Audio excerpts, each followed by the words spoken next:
Damn it! I was too greedy. It must have been those last 2 million that did it. I should have just let it go. I knew there was something wrong with that account.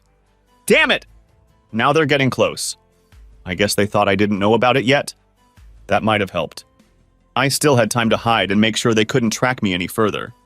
Fortunately, I had a plan for that. So who am I and who is trying to track me down? Who I am now is not that important, as this identity will soon disappear completely. In 2 hours, I'll be a completely different person. The trail the hunters are following will be cut off before they can get enough information to realize who I am.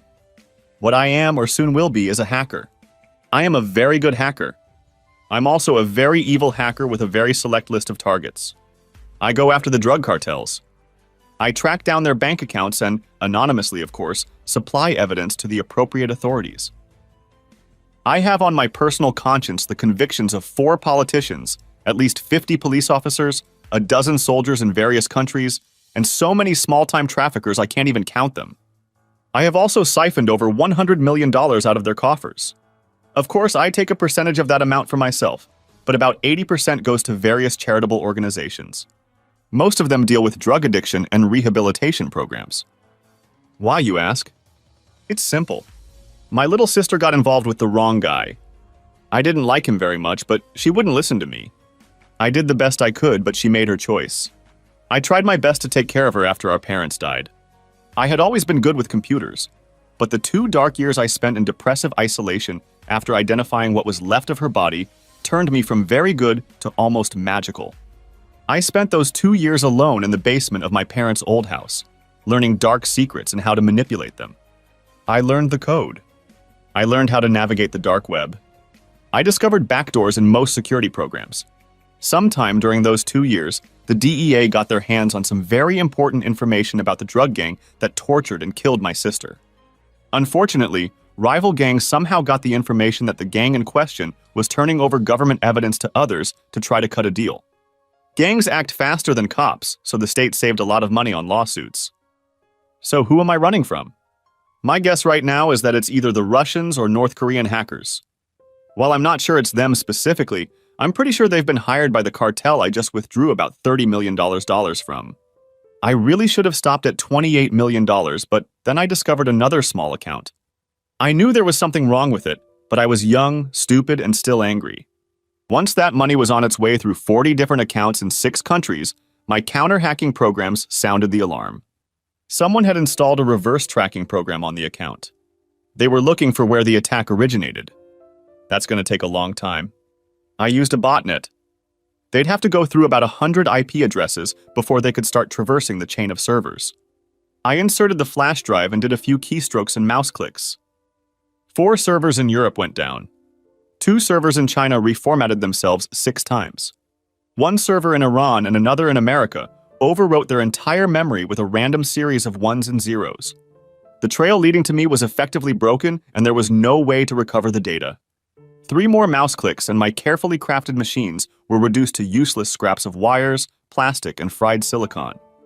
The abandoned building I'd been using burned down from an out-of-control homeless fire. Most of my broken computer system was stripped apart and tossed into random dumpsters around town. Hard drives and memory cards were burned in a desert bonfire along with all of my personal documents. Convinced that no information could be retrieved from the burning pile of debris, I got in the van and drove west. 4 days later, I arrived in Las Vegas.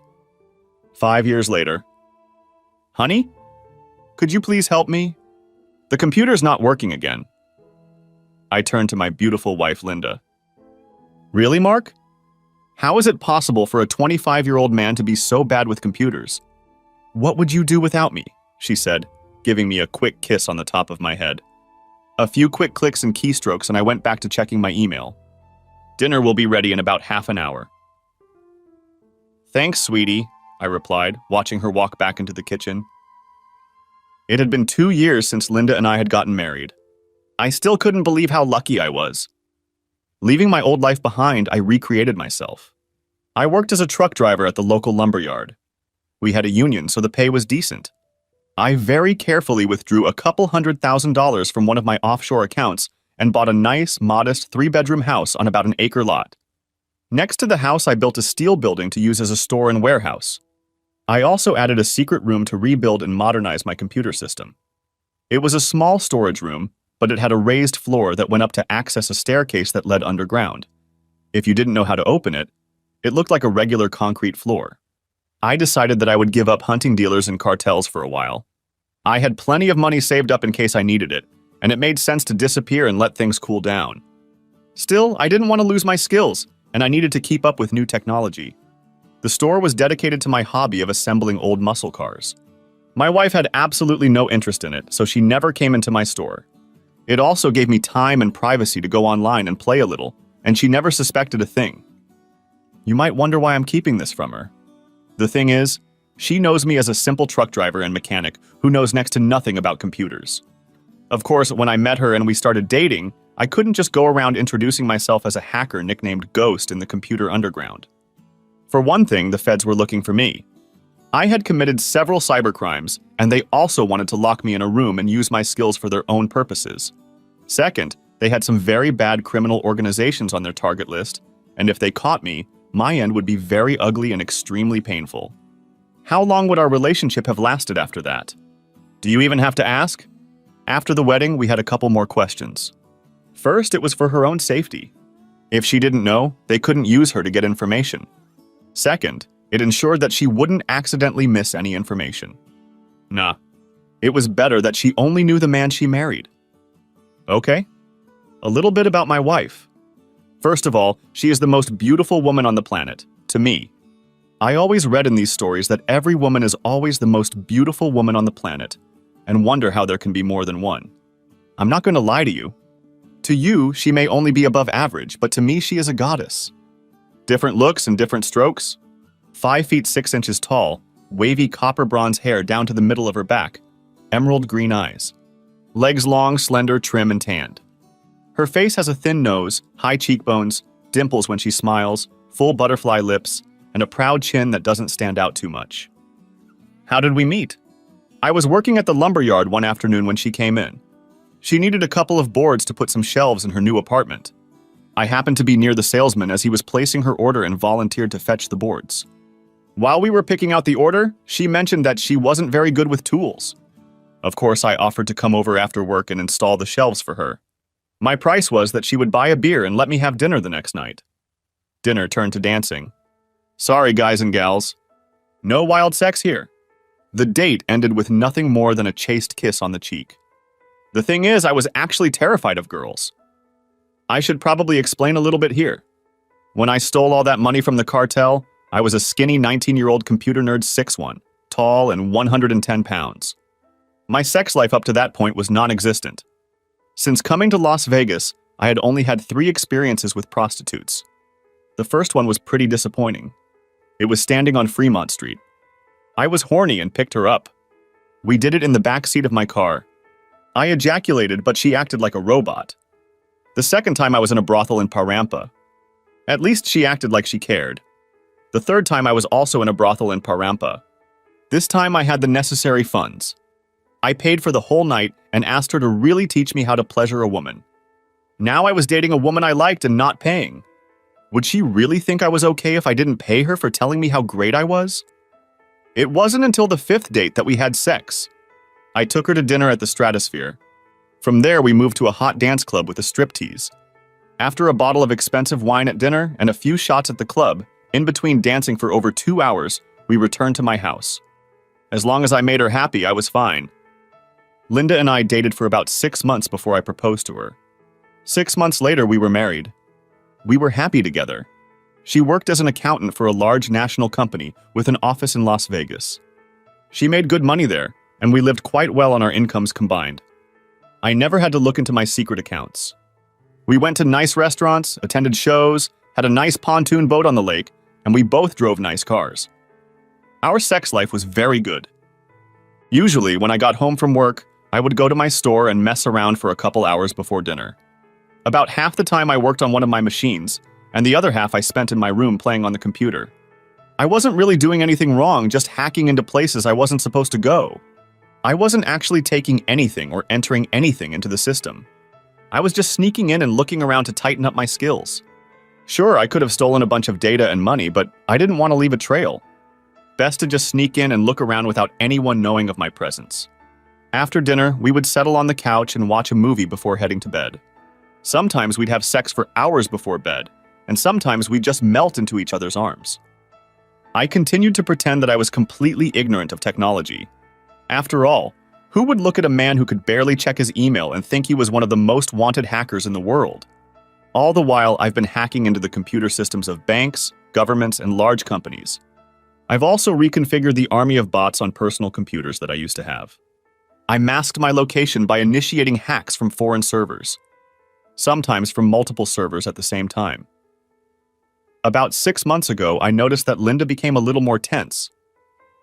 Although it didn't really seem like such a big problem.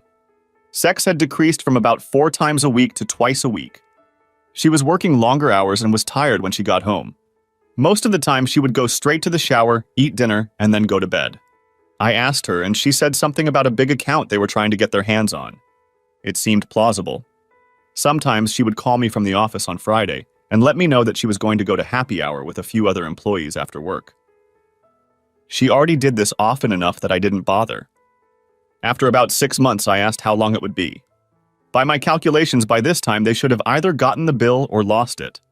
Linda said it would probably be another week or two, and then things would settle down again. I decided she needed some pampering since she was working so hard, so I bought her an all-day spa package for this Saturday. She was thrilled when I handed it to her on Wednesday night. Finally, Saturday came, and at 9 in the morning, she headed to the spa. With a quick kiss, she headed out the door. She wouldn't be back until 4 in the afternoon. I grabbed my coffee and headed to the workshop to finish assembling the engine I had on my bench. After about an hour, I took a break and went to my computer lab. Up until this point, I had deliberately avoided hacking into Linda's comp. It was a sort of don't litter in your kitchen thing. I was adamant about that too. I didn't mess with the company I worked for myself, and I wouldn't mess with the company she worked for. After I logged in and checked my security programs, I was curious about the big account.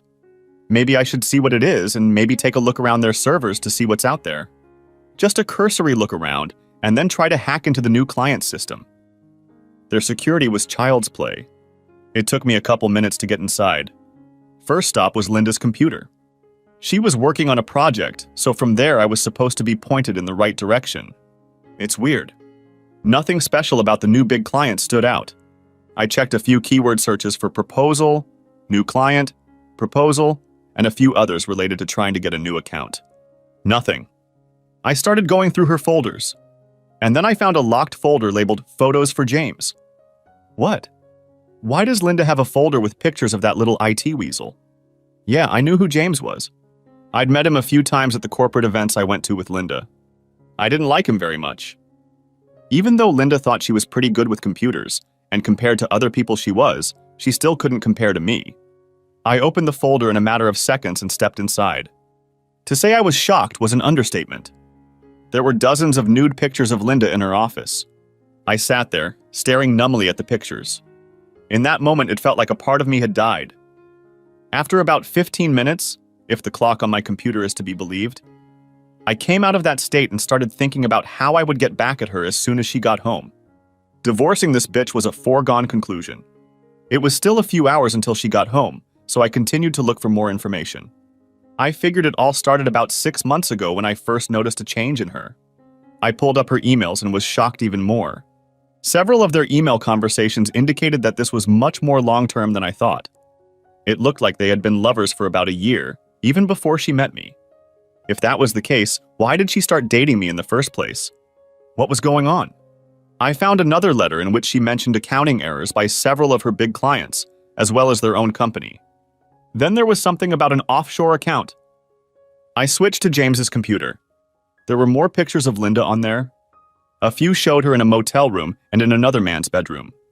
James was much better at computers than Linda, but still no match for me. I needed more time, so I copied James and Linda's computers and their folders on the company network to a free disk on my server. Out of habit, I checked the personnel folder on the server.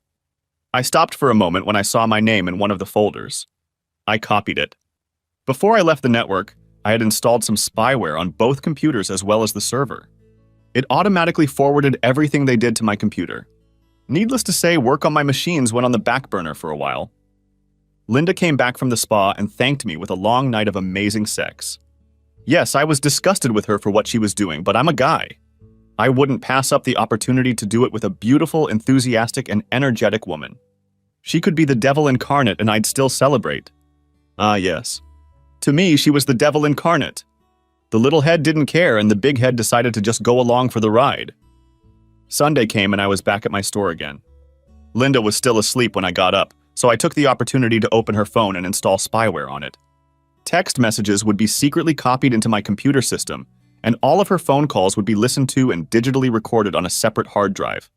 I will also be able to track everything she does on the internet.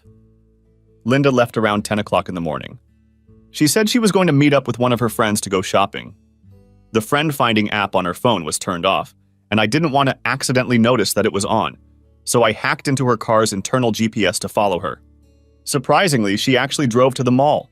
Once I was sure she wasn't coming back anytime soon, I went back to the house and got her laptop. The first thing I did was copy everything on the laptop to another hard drive. Then I downloaded the keylogger program and set up the camera for remote access. I didn't think I'd have much time before I had to return her laptop to where she left it, but I figured I could get a quick look at her browser history. That's when I discovered the second email address. I also noticed that she had logged into a bank in the Cayman Islands several times. I'll have to take a look at that later. I wiped some grease and oil on my hands and face to look like I was really working on the car when I heard that Linda had come home. Shower, dinner, movie, then bed. For the next week, I continued to play the ignorant, caring husband. Every evening I went to the shop, pretending to work on one of my cars for a couple of hours. Before returning to the house, I would dutifully slather myself with lube. In reality, I was going through the mountains of information I had gathered. It was on Tuesday night that I read a text message between Linda and James that caught my attention.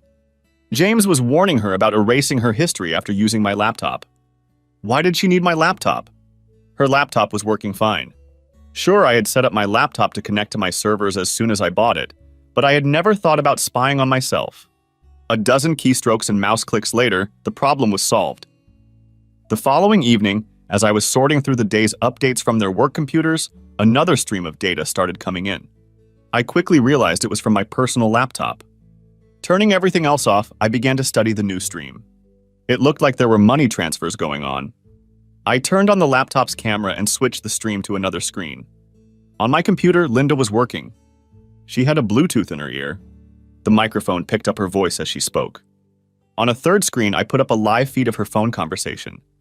I watched and listened as Linda, following James's instructions, transferred about $50,000 from a dummy account at their company to a bank in the Cayman Islands. And they used my computer to do it. Soon she finished, deleted the history for that day, and logged out. What was going on here? I hadn't yet had time to review my personnel file from my HR folder because it didn't seem as important as other files. But now everything had changed. I felt like I had been assigned as a computer security consultant. I really respected the details they used in creating my fake documents.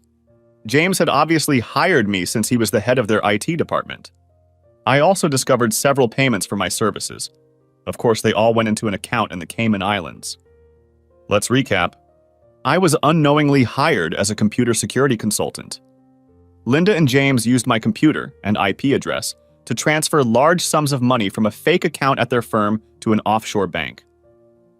Furthermore, Linda and James were having an affair before I even met Linda. I was beginning to realize I was being set up. It was time to shift gears. Now that I understood what was going on, I needed to realize how bad it was and figure out what to do about it. It was bad. Checking the Cayman Islands account, I saw that there was almost $10 million in it. Checking the transfers, I verified that they had been doing this since about 6 months after Linda and I got married. In addition, they were not very delicate in trying to hide which computer was used to steal the money. Worse, a deeper examination of the personnel file in my name revealed several red flags. Yes, when things went south, I was the one in the kill zone. What am I supposed to do now? Surprisingly, acting normal around bitch turned out to be not that hard. I just let Little Head call the shots when she was around. She wanted me? Yes, I took every opportunity to do that to her. The following Saturday, I went through her emails for the time we had been dating. That's when I found out that they had chosen me as their scapegoat from day one. Yes, she thought I was attractive, and that sex with me would definitely not be a chore, but she was a little concerned about my apparent lack of computer skills. James decided that would be a bonus. The less I knew about working with computers, the less likely I was to reveal their plan. But they didn't. Now I needed a plan for revenge. I started setting things up. First of all, a couple new bank accounts were created. Then I activated the bot army I had created. Most of the bots would be a distraction, but I had one small group that could be tracked, although it would be difficult. Only a very good hacker would be able to trace their origins. I didn't want it to be too easy.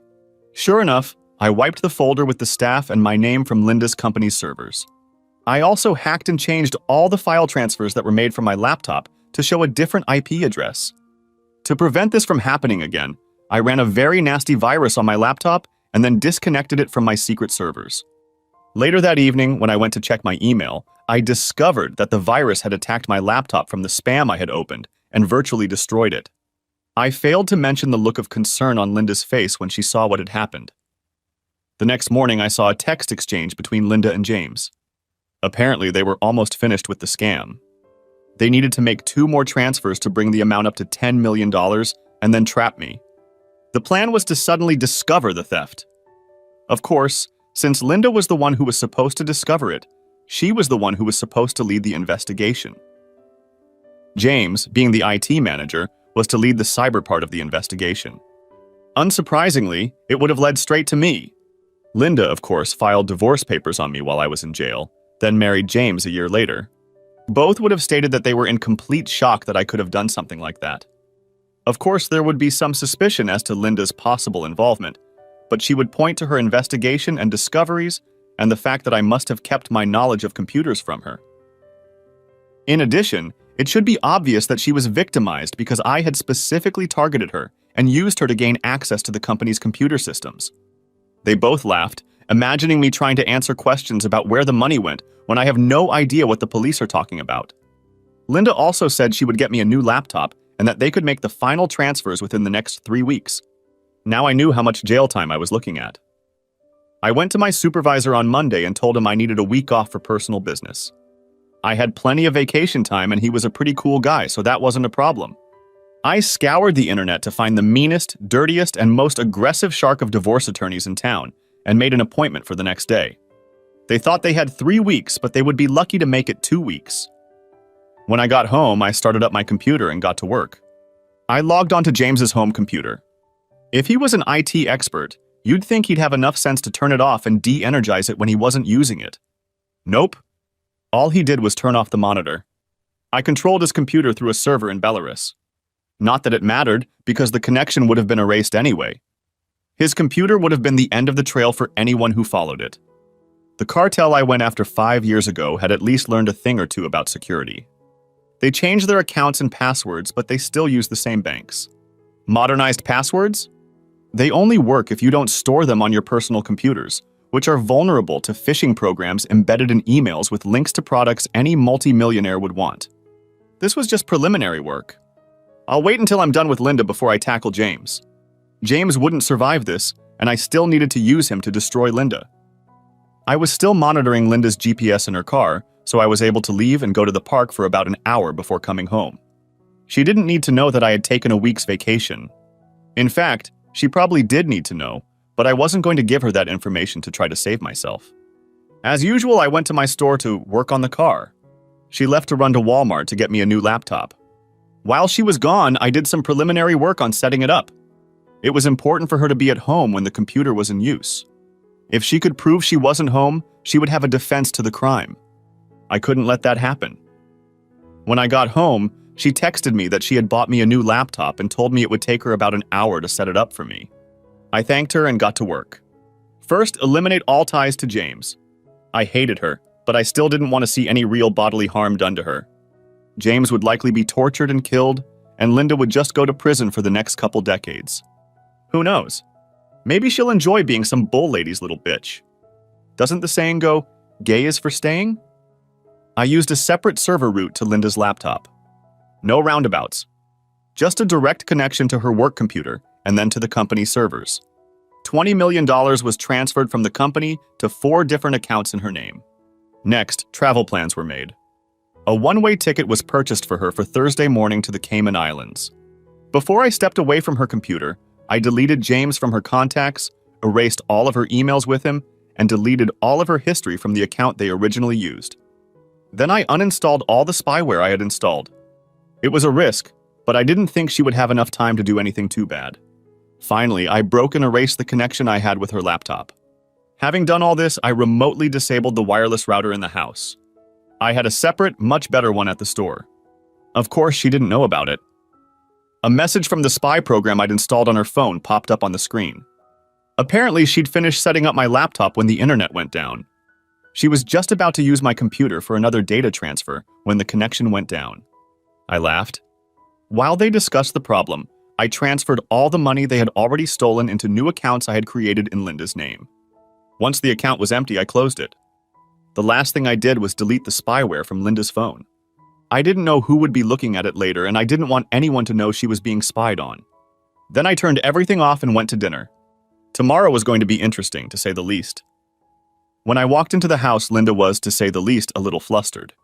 She told me that my new computer was set up and ready to go, but that the internet wasn't working. I won't be able to log on and check my email until it's fixed. She had no idea how insignificant this problem was to me. That evening, she was busy throughout the movie. I watched with the corner of my eye as she played on her phone. I could almost feel her frustration growing. When asked if there was a problem, she just brushed it off, saying she was having trouble with a client at work. I suspected that she was trying to access the account and had failed. She was also texting someone. I smiled as I went to bed. There was no sex that night. The next morning, I was up and out of the house before Linda even left for work. Mostly, I just hung around idly until my meeting with the lawyer. I wondered how Linda's day had gone. I was to find out in a couple hours. Finally, I was ushered into the lawyer's office. You know that TV show where the handsome lawyer in the very professional but extremely sexy suit walks into the courtroom and hands his opponent's ass on a silver platter? That was my lawyer. 5'6" tall, angelic face, curves that would make a race car lose control, legs for miles, and breasts that could start a war. Within 2 minutes of meeting her, I realized she would be a barracuda in the courtroom. You could almost hear the chorus of heart in the room. After making sure everything was confidential, I explained that my wife had cheated on me throughout our relationship. Next, I told her about the embezzlement and the setup. She asked me how I knew all this, and I gave her an incomplete answer. I didn't lie, but I didn't tell her the whole truth. Okay, I lied. I told her I used my wife's laptop because mine wasn't working. Then I saw a folder with a bunch of pornographic photos, and then I found her emails to her lover. The emails were about her cheating and their embezzlement. I just wanted out of the marriage before any of this came to light.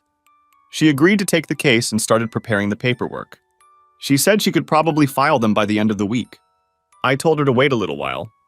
I suddenly had an idea and didn't want to reveal it too soon. We ended the meeting and I went home, started the system, restarted the home Wi-Fi, and got to work. I left the spy program on at Linda's work. Apparently, shit was heating up. First thing in the morning, there was an emergency meeting. A $20 million theft had been uncovered and an investigation was underway. By this time, I had managed to hack into James's phone. James traced the theft and discovered that it led straight to Linda. He also discovered that their account had been emptied and transferred to new accounts with $20 million received last night.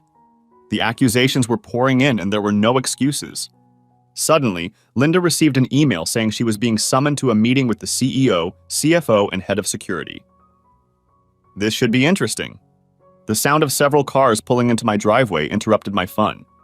I turned off, made my way to the main part of the store, and locked the secret door. No need for anyone to be interested in this room. Yes, I put some lube on myself to make it look like I was working on my car. As I exited the store, I saw several police cars, as well as several large Chevy Suburbans. The cops were in their regular uniforms, but the people getting out of the big SUVs were wearing windbreakers with FBI written on the back. I wondered what this could be about. I barely glanced at the warrants and let them into the house. Of course, I offered any help I could since I had nothing to hide. Tour guide mode. Yes, this is my wife's computer. This one is mine, but it hasn't been used yet since we just got it yesterday, and the Wi-Fi wasn't working last night. By all means, take whatever you think you need. No, I have absolutely no idea what's going on. Sorry, I'm not very good with computers. Ask my wife and all our friends. I stopped realizing what was going on with Linda when I was taken to the police station and interrogated for several hours in the most rigorous manner possible. My story withstood all of that. After all, I was a simple truck driver with little or no knowledge of computers. No, I had no idea what my wife did for work. She was an accountant working with a few clients, but I didn't know who those clients were. What do you mean by a one-way ticket out of the country? Just for her? No, I have no idea why she would fly anywhere without me. It soon became clear to them that I knew nothing about what was going on. They searched my store thoroughly, but found no computer room. Eventually, they let me go home. Linda was arrested while I was being questioned. Poor James had to testify against her and also make sure that all the money was found and could be returned. He must have really felt cheated when he discovered that she had denied him access to the money, transferred it to her accounts, and then booked a one-way plane ticket and left the country, leaving him with nothing. Fortunately, I assumed I would be questioned. After all, I was her husband. It made sense that I could work with her on this. Of course, I was her only call. Being the dutiful husband that I am, I called and found her a lawyer. Yes, I made inquiries about every criminal defense attorney in town. Obviously, I needed to find the best attorney so I wouldn't accidentally screw up and hire one for her. No, I purposely hired one that was just below mediocre. I didn't hire the worst one because then I could appeal the poor defense in court. I wanted her to be convicted and serve the full sentence. The really cool thing is that this was a federal case. There is no parole or deferment for good behavior in federal prisons. If you're sentenced to 20 years in federal court, you spend all 20 years in federal prison, to this day. I attended her bail hearing and used the house as collateral. Since she was a flight risk, she had to wear a wrist monitor. As much as I hated her, I still managed to pretend to be a loving husband. Fortunately, she was too depressed and shocked by her situation to want sex. Her cell phone was confiscated for evidence, so I went down and bought her a new one. Yes, I took it to my store and installed my spyware on it before I gave it to her. Oddly enough, James blocked her number after she first texted him. He replied that he couldn't communicate with her because he was going to be called as a witness against her. Foolishly, she refused a plea bargain and insisted on a trial. She kept claiming that someone had set her up. In fact, she thought she would win because she didn't do what the evidence showed she did. She really didn't.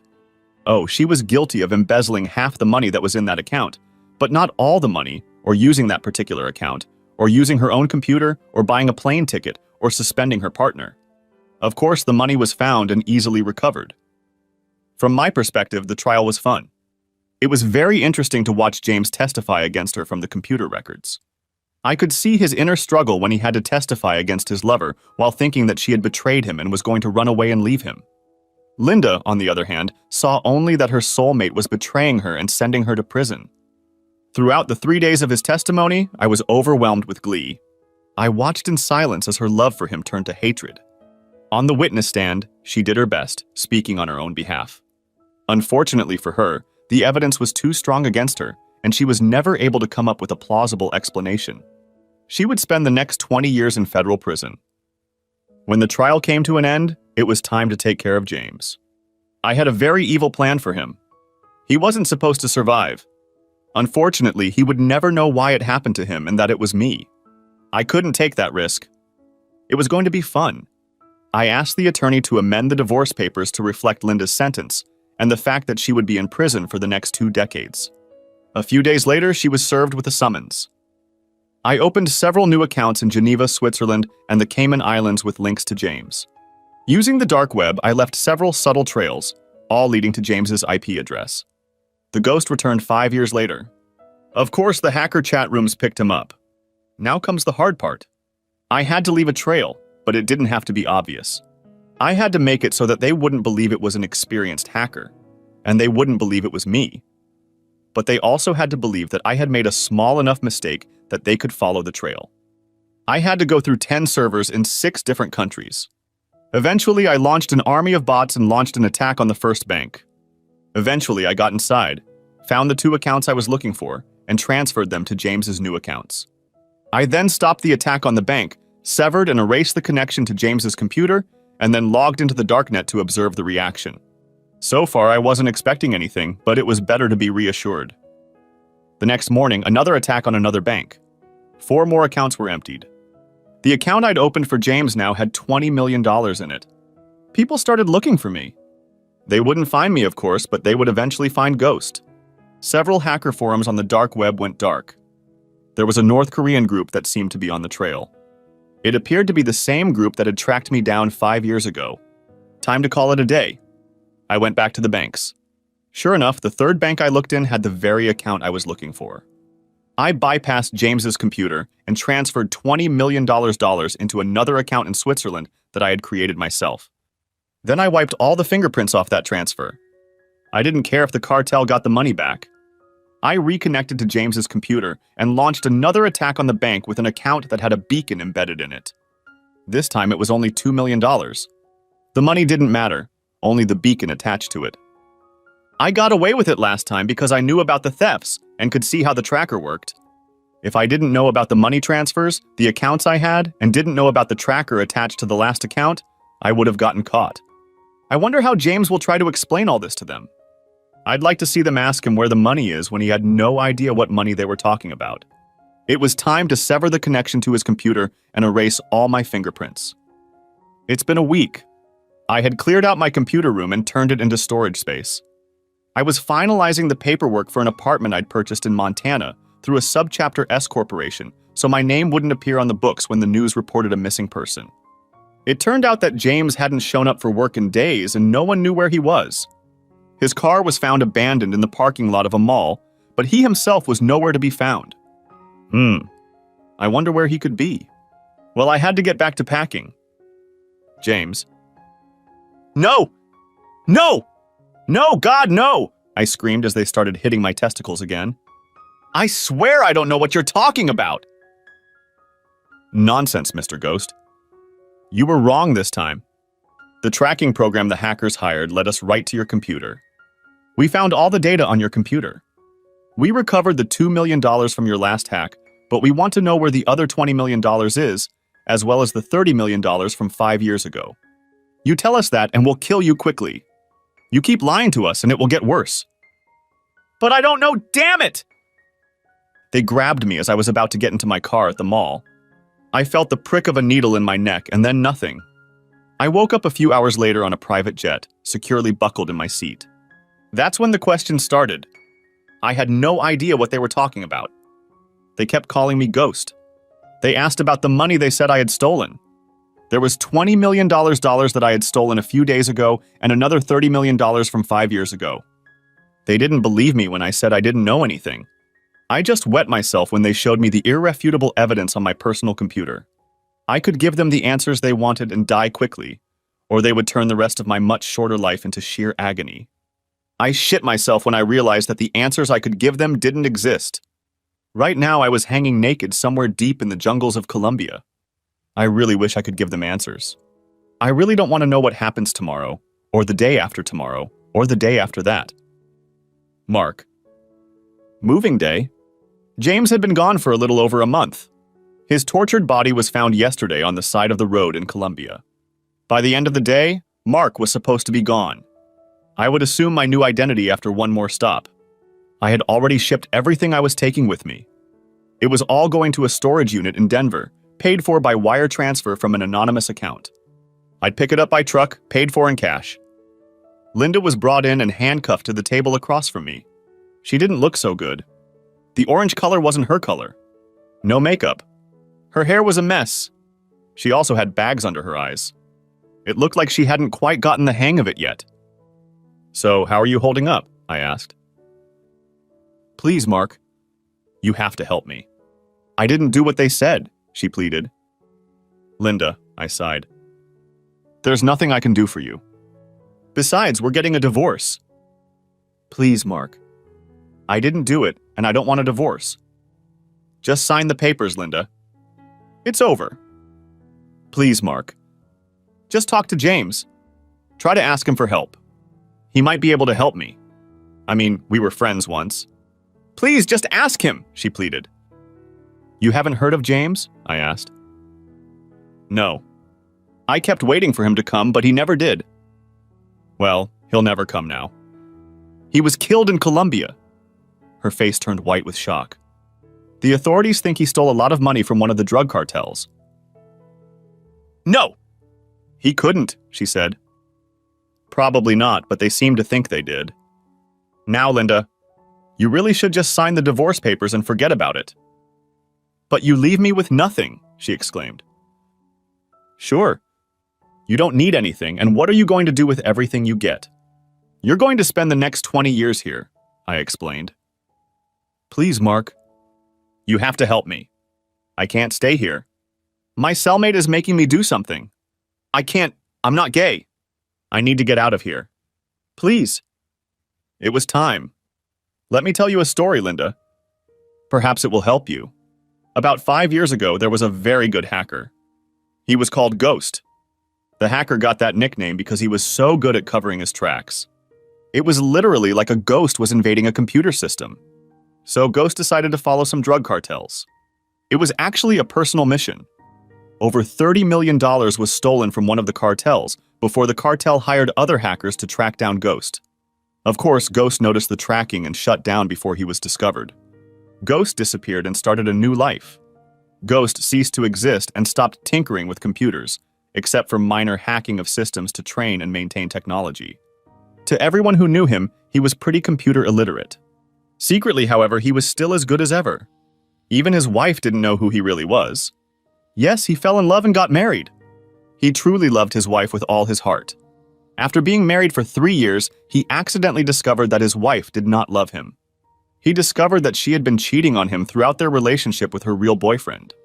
And worse, he found out that his wife had only married him to set him and her boyfriend up to take the blame for the embezzlement they were engaged in. Her eyes were as big as dinner plates and her skin went completely white when I revealed her plan to her.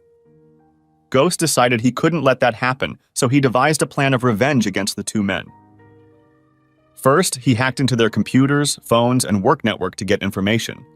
Then, he changed everything to remove his name from the scheme and blame all the evidence on his wife. He also made his wife's boyfriend believe she was cheating on him. The final nail for his wife was that he got her lover to testify against her and put her in jail for years, breaking their hearts and making them believe they had been betrayed by another. About the same way Ghost felt betrayed by his wife. You, she sighed. So, let's move on. Now that his wife was taken care of, it was time to deal with her lover. You see, the cartel was still looking for the Phantom. Why not get back at him and make the cartel believe they'd finally caught their prey? 2 birds, 1 stone, that sort of thing? Ghost used his wife's lover's computer, hacked into it, and stole a bunch more money from the cartel. Unfortunately for his wife's ex-boyfriend, Ghost was a little careless and made a small mistake.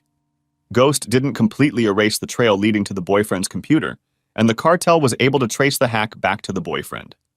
Fortunately for Ghost, he was able to erase the trail leading to himself, and the guy's computer became the end of the trail. Authorities believe the guy was tortured for over a month before he finally left this world. Unfortunately for the guy, he just didn't have the information the cartel needed. None of this sounds real, implausible, and even more unprovable, but I thought a fictional story like this would help you get a handle on the situation. True, I believe you didn't do exactly what the evidence says you did, but no, you're not even close to innocent. Now just sign the papers. Just think how life would turn out if the wrong person happened to come across information that showed you were a prison snitch. I watched her face turn from white to red.